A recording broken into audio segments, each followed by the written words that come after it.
Hi, welcome to your pre-read video for Chapter 4. Again, no spelling, no vocabulary words, but there are a few things I wanted to talk about before you read, or before you listen to the reading. The character list, we finally meet Lady Rowena, and of course she's beautiful, and he goes on and on about her beauty and what she looks like. But she's a beautiful Saxon princess, descended from Alfred the Great. She's named for the 1st century daughter of Hyginus, wife to Vortigern, who was a king of the Britons. Now, in the 1st century, like 912, I believe it is, the Saxons were the conquerors and the Britons were the vanquished. So, Rowena is named after the 1st century, so back in the 1900s, 912. Hyginus is her father, and she was wife to Vortigern. Now, Vortigern is the king of the Britons at this time, and so she marries him and ends up killing him. But you can read that story. It's in our island story. It's chapter 9. But Sir Brian Sir Brian, he makes mention of this and of her name, where she got her name, the Lady Rowena. He makes mention of it. That's why that's all important, or not important. But anyway, that's why it's in here. So the first Rowena helped her father take over the land where the Saxons now live from the Britons. And so anyway, my nose itches, sorry. So the Brian the Templar Knight, he makes mention of that when he's talking about her beauty and her namesake and all that. We also meet several servants and slaves, and Elgatha, who is Rowena's handmaiden. Actually, I think we met her in chapter 3. I just threw in here in chapter 4. Maybe she's not named in chapter 3. Like I said, chapter 3 and chapter 4 kind of ran together for Nana. And then Oswald is Cedric's steward or cupbearer, and I think we actually met him in chapter 3 as well. But I wanted to make sure you had them. So, one of the first things that I want to talk to you about is, actually, let's see. Oh, here we go. I didn't mark this one, and so I had to find it again. So we're talking about the Knight Templar, and this is how Sir Walter Scott describes the way he walks. Nothing could be more gracefully majestic than his step and manner, had they not been marked by a predominant air of haughtiness, especially acquired by the exercise of unresisted authority. What's he saying? Nothing could be more graceful and majestic than his step and manner. So he's very graceful, he's very majestic in his walk, but they are marked or marred by a predominant air of haughtiness. So he's a very graceful and majestic, elegant creature as he walks, but he's haughty, he's proud, So although while he's being very graceful and majestic, when I think of something graceful and majestic walking I think of a buck walking in the woods or standing on the hill. They are graceful, they're majestic. If you see an old buck in the woods, they are just something to behold. They are just awesome, aren't they? And but there's no pride there. There's no haughtiness. But that's just what I like to think of. That's what I think of when I hear about something graceful and majestic, is an older male buck just standing out there okay? And so, but the Templar, the Knight, his his gracefulness and his majesticness is thrown off and almost discarded because he mars them with his pride, his haughtiness, and his and the reason why he's so proud and so haughty and so self-absorbed is because no one has kept him in check. He has no authority except for the Pope. And I think there's a Netflix show. I'm sorry. There's a Netflix show that Grandpa Scott has been watching at the same time, or in the middle of me reading all this, and those knights, the Knights Templar, kill the Pope. So they kill the only authority that they really have. And so that kind of made me think, he has nobody who really exercises authority over him. So he has unresisted authority. So the only person he answers to is the Pope. And so he can do whatever he wants. So he knows it. And so he's very proud and very haughty. And there's a saying, and I don't know if it's biblical, so I'm not going to say that, but there's a saying that with great power comes great responsibility, and it's so very true, because the Templar is an example of someone who has great power, but doesn't exercise humility or responsibility with it. And then as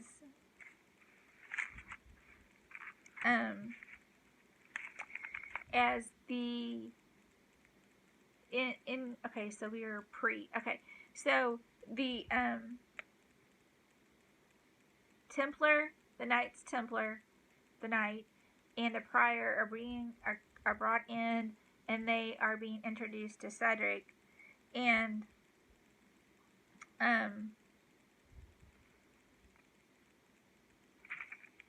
I think we'll talk about that after you listen to it.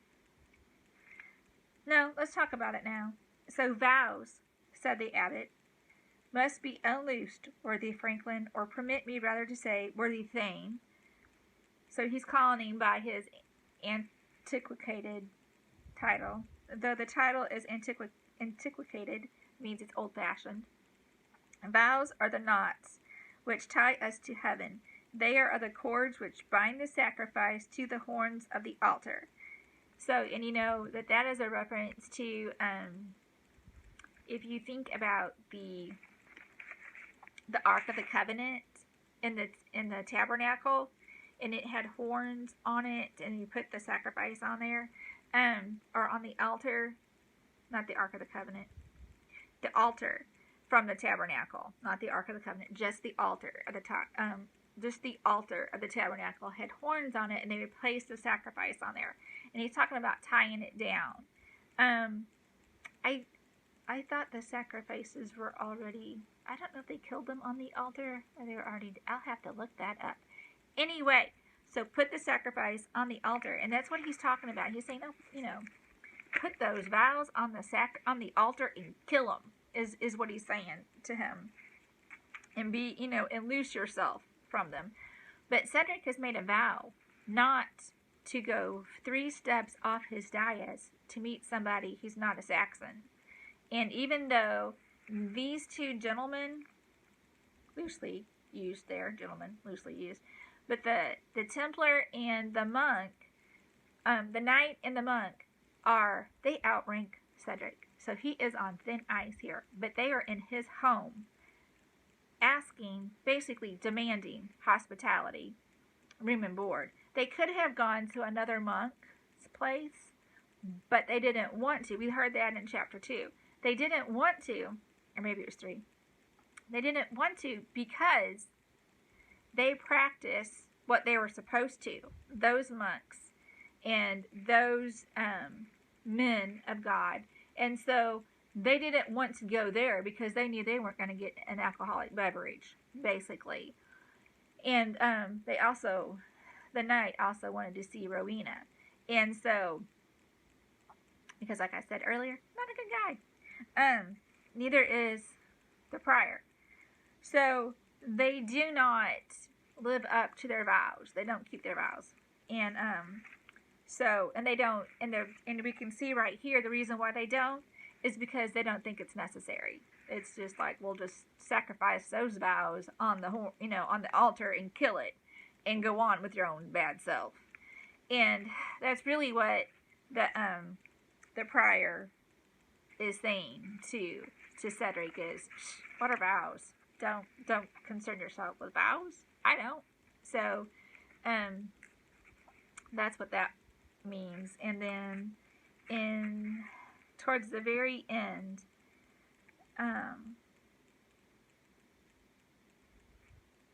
okay, so the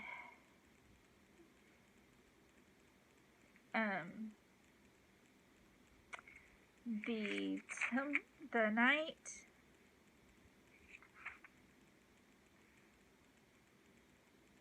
I forget if it's the knight or the monk who, let's see, I'm looking. Okay, it's the knight who finally recognizes Wamba. So he's been there all this time, and he just now recognizes Wamba as the guy from the field who has given him wrong directions. And Cedric says, "How, sirrah?" Now, sirrah is a contemptuous address to a male. I'll tell you the whole definition in a minute. But basically, it's a contemptuous address. It's done in anger, and it's like, ah! So, and you hear that a little bit. If you listen to the same person read as I do, you'll hear that in her voice. It says, "We must have you whipped. At least, you are at least as much rogue as you are fool." And rogue is a rebel. And he says, "I pray thee, uncle," answered the jester, "let my folly for my... okay. I pray thee, uncle," answered the jester, "let my folly for once protect my roguery. I did but mistake between my left hand and my right." And he might have pardoned a greater who took a fool for his counselor and guide. So Wamba's saying, and I didn't read it well. Let me try and read it again. "I pray thee, uncle," answered the jester, "let my folly for once protect my roguery. I did but make a mistake between my right hand and my left. And he might have pardoned a greater who took a fool for his counselor and guide." So what Wamba is saying here is, who made the greater mistake? Who is in need of greater pardon? The fool, or somebody who takes the fool as the counsel and the guide? Food for thought, huh? Okay.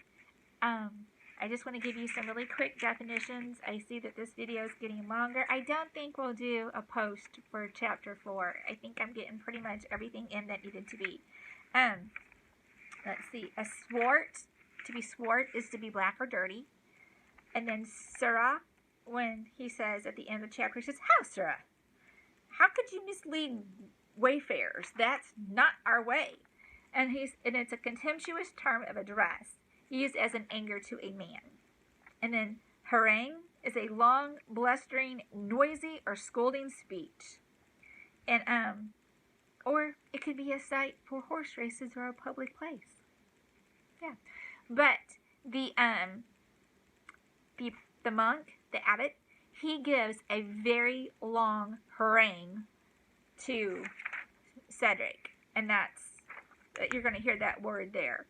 And then what he makes a harangue out of, the Templar is just going to make it short and sweet. Insipidity is without flavor, tasteless, non-existing, or interesting, dull, lifeless. And I didn't make a note of where that is used, but if you hear that, that's what it means. Lifeless, dull, uninteresting. The cope is a long ecclesiastical vestment. So a cope is something that belongs to the monk or the Knight Templar. It's because it's an ecclesiastical, it's a churchy, it's a religious type vestment worn over their robe. So it's an outer garment is the cope. I would think cope is kind of how I pictured it, how it kind of seemed to me. The wood disforted means the woods are no longer a protected hunting area. The woods disforted. You're going to hear Cedric say that, the woods disforted. And he's talking about the woods are no longer a protected hunting area for them. It all belongs to the king. Reliquary. Now, Rowena's going to come in and she's going to have on a reliquary. And that is a container to which hold a religious relic in. And the Catholic denomination, they have relics, and they are very big on having relics and that kind of thing. When Notre Dame burned, they got the relics out, and some of in Pocahontas, the Catholic Church, that Jesse went to the Catholic school, and I attended the Catholic Church a few times, and I attended it a few classes, and they had relics there. And so the little vials or gold containers that they kept the relics in were called reliquaries. The dark caverns under which they moved the Templar. Okay, so Rowena is observing the Templar looking at her, and it's talking about his eyes. The dark caverns under which they moved, and then what that means? The dark caverns under which they moved. They're talking about his eyes. His eyebrows. The Templar has dark, bushy eyebrows and deep-set eyes. So, and then he says, "I drink wassail." So he's a toast of goodwill to Rowena. "I drink wassail to Lady Rowena," I think is what he says. But that's a toast of goodwill to her. And then a truce with the Saldan. I knew how to say this a few minutes ago. The Saldean. I can't, though how you say it is just not, I mean, have it in print, and Saladian, and I know that's not, I almost want to say Sultan, but I know that's not right either. But it's the head of it's the leaders of the Muslims, and King Richard, remember, he's off doing his thing. He's worked out a truce with the leaders of the Muslims, and where the Jerusalem would remain in Muslim control, but would be open to Christian pilgrimages. So in other words, he really didn't do anything. He didn't take control back for the Jews. He didn't take control back for the Christians.